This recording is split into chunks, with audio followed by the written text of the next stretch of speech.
there is pulled up and dropped at 1 o'clock every day except for Sunday, and it was to let ships in the 5th or 4th set their chronographs. But because it sometimes gets a wee bit misty here, in the 1860s they started firing a gun at 1 o'clock, so if the ships couldn't see the time board they would hear the cannon. On your left here, the National Archives of Scotland, designed by Robert Adam. Behind it, Register House, Scotland. If you're doing your family history in Scotland, those are the national collections.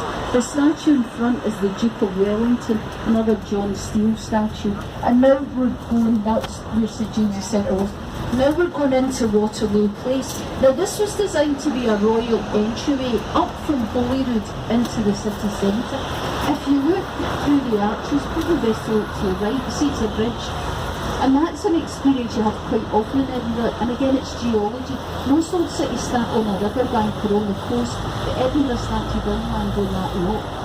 Now you can climb Nelson's Monument, it's another £5 bargain, 140 steps, I've managed that one. But even if you don't, if you're a keen photographer, go up those stairs and you will get views to the north and east, out to the coast, to the south across the city.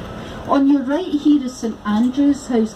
This was built in the 1930s for the Scottish Office, and you see it has that Art Deco sweep to it. It was built on the site of Calton Jail. On Doors Open Day you can go into St Andrew's House and down into the cells beneath it. And now Salisbury Crag's ahead of us. Like the Castle Rock, an extinct volcano. The high point there is called Arthur's Seat. Now it does look a bit like a sleeping lion, but actually the Gaelic name Arthur's Seat meant the height of the flight of an arrow. So the name's probably just changed as the language has changed. On your left, this was the Royal High School from 1829 to 1968. Alexander Graham Bell went to school there, and we thought that was going to be our parliament. But Labour felt it was too closely associated with independence and commissioned a new building. Now, with no leaves on the trees, you can look down the valley to the right there, and you can see the palace and the ruins of the abbey. Holyrood means Holy Cross, and legend tells us that in the 12th century, King David was out hunting. He was thrown from his horse, and he was about to be gored by a stag when a cross appeared and frightened it away and saved his life. And he gave the land to Augustinian monks to build an abbey and created the borough of the Canongate. So this was separate from Edinburgh.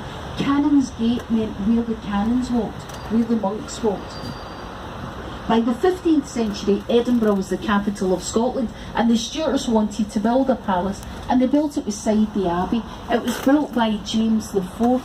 He was married to Margaret Tudor, Henry VIII's sister, and it was assumed there'd be no more wars between Scotland and England, which for Scotland would have meant no more wars. There wasn't much of a cold war. He died at the Battle of Flodden, but it was that marriage that meant that when Elizabeth I of England died with no children, their great-grandson, James VI of Scotland, became James I of England, and away he went south. Charles II popped up for a visit, so did George IV, but in 1837 Victoria inherited the throne. Now she loved Walter Scott's books, she loved that image of Scotland. She bought Balmoral, and she started visiting the palace every year for 2 weeks. So the links between the royal family and Scotland really begin with Victoria. George V started having a garden party during the visit as well. But for more than 200 years, the city had been growing, and Holyrood was actually quite an industrial area. It was predominantly a brewing district, and it was quite working class. So we're going to see that now. Next stop is number 3.